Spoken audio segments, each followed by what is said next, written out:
que vaig començar les arpilleres perquè a mi m'agrada molt cosir. I jo venia per aquí al Sant Roc, a l'Ateneu, i veia que hi havia unes senyores que cosien i vaig dir, ostres, això a mi m'agrada molt.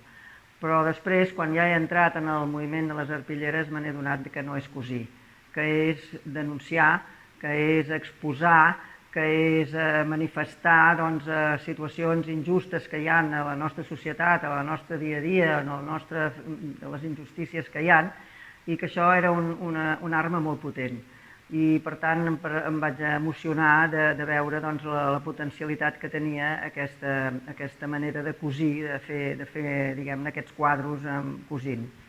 I després també hi ha hagut una altra cosa que m'ha emocionat molt i és el grup de senyores i de dones que hi ha aquí, que he trobat que eren unes dones molt potents, amb unes vivències i una sabidoria popular i un sentit comú impressionant. I a mi això és el que m'ha agradat més.